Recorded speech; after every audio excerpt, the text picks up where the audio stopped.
welcome to my YouTube channel. My name is Coach Ify Ogbonna. I'm your stress management work-life balance coach.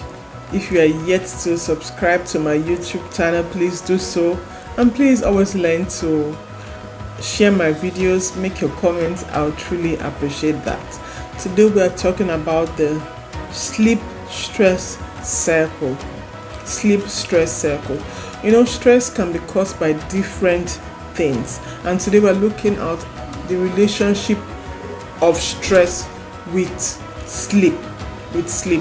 You know, sleep, you can imagine if you have to do a presentation the next day, most likely you will not sleep that night because you're anxious, you're having anxiety, and you don't sleep. And also maybe during the day something stressed you out, you are bothered about something, you are worried about something, you don't sleep in the night. So that is our stress sleep circle. You know, so you find out you are stressed. When somebody is stressed, the person doesn't sleep, and when you don't sleep, you get stressed. So you see that circle, you know, and one needs to break that circle in order to come back to yourself and get a good night's sleep and I'll be able to manage stress better. So in order to break that circle, there are two things you need to do, two basic things. One is either to improve your sleep and try and remove everything that is causing you, making you not to fall asleep fast or not to sleep throughout the night, or manage that thing that is causing that stress that is preventing you to sleep at night. So in this video we're talking about how you can sleep better, how you can fall asleep better, how you can sleep throughout the night better.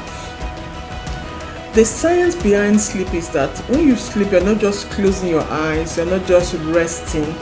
One, your body is trying to repair anything that is wrong. Your body is trying to regenerate you.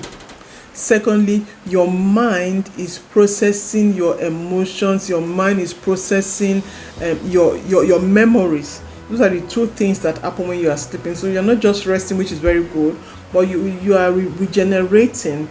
Your mind is processing those thoughts, those memories, those emotions in you, which are great things. So the thing about when you lack sleep or you have a disturbed sleep is that it increases your level of cortisol. You know, and cortisol's level also increases when you are under stress. Then you cannot imagine if you are under stress and you don't sleep well. So your level of cortisol will go so high. So you need to really sleep well. We need to start sleeping well. My experience with sleep is, my own personal experience with sleep is this. You know, I don't really need much sleep, let me put it that way. So once I sleep 5 hours, maximum 6 hours, I'm okay. So I found it very difficult to understand those people that really needed 8 hours sleep, 9 hours sleep, and they will still be sleeping. Even when I'm on holiday, I don't sleep so long. So I did not really understand how people could really sleep so long. But that is me. I don't really need that much sleep.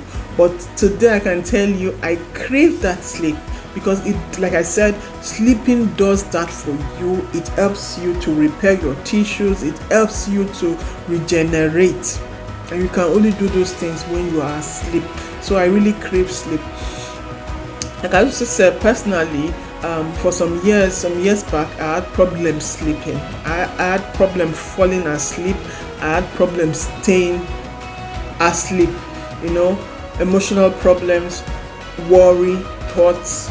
You know, and I was put on medication. And the problem with those medication for me is that it affects me the next day. It affects me the next day. I still don't sleep very well in the night because they have to get the right medication that would work for you. So I struggled with that. But thank God, for over 2 years I've been great. I can fall asleep when I want to sleep. I might not fall asleep, but I calm down and I feel relaxed, So I don't know, maybe you know these feelings whereby you are feeling moody and irritable, yet you are not falling asleep. You cannot focus, but you're not falling asleep. You are lying down there, you are craving for food, you are feeling overwhelmed because you're not falling asleep. All these things can affect your sleep. So some of the reasons why you might be having a problem with sleep, either falling asleep or sleeping through, I did a survey. Maybe I will link it up under the video so you can also do your survey. And in the survey I asked different questions. I asked first of all the age bracket, how old the people taking the survey are, whether they feel they have a sleeping problem. Thirdly, I asked them, do they have more challenges sleeping, falling asleep or sleeping through. I also asked if they slept, they take naps, whether they slept also in the afternoon, and that was very interesting to see. So some of the reasons that we might be having problems falling asleep or sleeping through the night. Some people, they find it difficult to fall asleep, but once they are asleep, they sleep throughout the night. While some people, they don't have problem falling asleep, but when they do, they wake up during the night and they are awake. While some people have the two: problems falling asleep, problems staying asleep. So one of the reasons is stress. That is that circle we're talking about, stress and anxiety. One is okay in the sense that you have a presentation, in the sense that you have an exam and you are feeling stressed. That is okay, because most likely that is just for a short time. But if that stress goes on for a longer time, whereby you are worried all the time, you are anxious all the time, it affects your sleep. That's one of the greatest sleeping problems people have. They cannot relax, they are under chronic stress. Secondly, poor sleeping environment. If people find themselves in an environment whereby one day they are not comfortable with, they are not they are not used to, you find it difficult falling asleep or staying asleep. And depending on the temperature of where you are sleeping, maybe it's too hot, maybe it's too cold, or maybe there are lights there, the room is not dark enough, maybe the mattress or the pillow you are sleeping on is not what you are used to or what you like. These are the things that might affect your sleep. Then your lifestyle choices, the way you eat, the time you eat, what you eat, quantity of what you eat, what you drink, in terms of alcohol or caffeine, that is coffee. For example, I drink a lot of coffee, not a lot, now it's much better, but I don't even drink it as a stimulant. I drink it as a drink. You understand? Why it doesn't really affect me, but still yet it is recommended, for example, that you don't take coffee 1 hour to the time you want to sleep. It's going to make you be awake, especially for people that are light-headed. It's not even recommended. You would be awake. You will not fall asleep easily if you eat so much prior to going to bed. Some people might how will I call it, be tired from the food and fall asleep, but you will not have a restful sleep when you just finish eating, especially when you eat something heavy and you go to bed. Then we also have medical situations, medical conditions that might be affecting your sleep. When you're always under pain, or it can be terrible, chronic pain syndrome, whereby you have different kind of pains, depends on whatever the cause of your pain is. You also have, for example, this restless leg syndrome, whereby it's also pain, you're just disturbed, and different other medical conditions can prevent you from falling asleep or staying asleep. The last one is mental health disorder. For example, you have when you are depressed. Like I said, when you are depressed, you find it difficult falling asleep or staying asleep. You wake up, even if you manage to fall asleep, the you're always so lightheaded, and when you wake up you find it difficult to fall asleep again, and you are just awake almost all throughout the night because you are maybe depressed. And when you have traumas, post-traumatic disorders can affect your sleep, it can either cause, sometimes depression can either cause oversleeping. That's why most of these sicknesses, they are different, depends on the person. Some of these things can be that you are having oversleep, you are oversleeping. Even after sleeping and you get up, you are still feeling tired. Then you know that you need to see a doctor, because after you get your 6 to 8 hours sleep, you're supposed to feel fit. So if you're still feeling tired after that, and not just once, all the time, then you need to go and see your doctor. Maybe you might be suffering from one form of mental disorder or not. And sometimes when we hear mental health problems, we just feel that somebody is mad.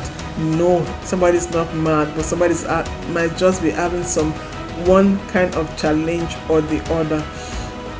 So it's good to trace whatever the problem is that is making you to have these problems, to cause you not sleeping. So how do we start to break these tips, this cycle, this sleep and stress cycle? Like I said, we are dwelling on the sleep, because for the stress we have different things to manage stress: self-care, exercise, meditation, a lot of other things, but we are dwelling on the sleep part of it. So one of the tips you can use is establish a sleep routine, establish a sleep schedule. Our body, they love routine. For example, many years ago, my doctor discovered that I had migraine, especially when I'm on holiday, in the sense that because when I'm on holiday I go to bed later or wake up later in the day, my body is not used to it. So my body reacts with headaches, with having feeling like vomiting, things like that. So what he recommended was that I should try and keep to my routine as much as I can when I'm on holiday. I should not just live a different life when I'm on holiday, because it affects me, and this is what affects some other people. So your body loves routine. Tell yourself, I'm going to go to bed by 10 o'clock, I'm going to wake up by 6 o'clock. Try and keep to that schedule. I don't know if you notice it, for those of you that wake up with alarm, you see that after some months, after some years, you get up even before your alarm. You just wake up and you just look at your phone or your alarm. You see that it's 2 minutes before it will ring. You just off it. That is your body. Your body is set out for other loves routine. So give your body that routine. Plan your time. I'm going to go to bed by this time, I'm going to get up at this time, and try and stick to it. Of course, there will be some days whereby you cannot stick to it, but as much as possible, try to stick to it. Then secondly, relax before bedtime. Listen to music. I'm not a music person, I'm a music person, but I don't listen to music before I go to bed. I'm more of a audiobook person, so to say. I listen to audiobooks, I listen to audio meditations, I read. But all those things can help you to relax before going to bed. Learn to listen to music if music is your own, audiobooks, audio Bible, read, visualize. It calms you down, it improves you, it helps you fall asleep on time and well. Limit your time on the screen. Yes, most people are guilty of this, myself included, whereby you want something to be running on the TV, or you want something to be running on your phone, you want something to be running on your laptop as you are falling asleep. Instead of doing that, learn to use your audio devices or music devices to listen to music, because this blue light that is coming affects you. It affects you. So like I also said earlier, watch what you eat, watch when you eat it, watch what you drink, watch when you drink it. Try to go to bed on a light stomach. Try not to drink coffee and things like that. So those kind of stimulants 1 hour before going to bed. It will help you. Create a sleep heaven. Create a comfortable environment. Have the right temperature. Have the best mattress or pillow you can afford. Invest in it. I'm trying to invest in that myself, and make, if possible, so many people don't like to sleep in a dark environment, but it really does you good, because once you wake up and there's a light somewhere coming to you, it makes you not to go to continue the sleep. So if it's possible, sleep, let it be dark where you want to sleep, and let it be quiet if possible. These things affect you. Some people say, noise doesn't bother me when I'm sleeping. I'm one of them, but the truth is, for you to have a quality sleep, you need a quiet environment. Another one that a lot of people use is aromatherapy. When you have some scent, some aroma in the room, peppermint aroma or lavender aroma. Some people use it. I personally don't use it, but it helps. I've been in an environment where it is being used, and it's really very good. I don't use it because I don't need it. Like I said, my own is I use audiobooks, and it helps me if I need to. Then another one that is very good is what is your sleeping position? The best one, they say, is when you lie down on your back.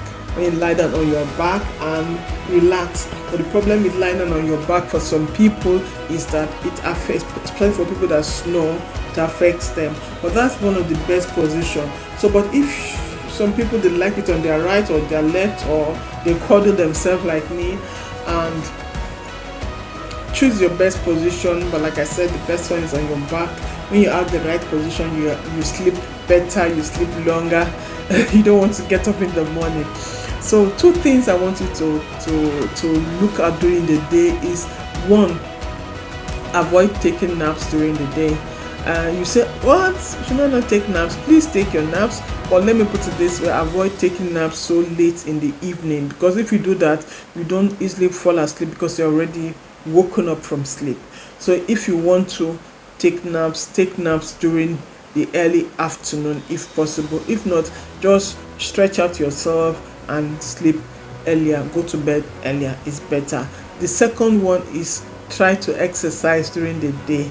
Yes, I'm not asking you to go to the gym every day. I'm asking you to incorporate exercise into your everyday life. Taking the stairs, going for a walk, taking, just walking, taking the bike, and of course, yes, also going to the gym. It will help you to sleep better. Remember, also exercise is one of the tools we use to manage stress better.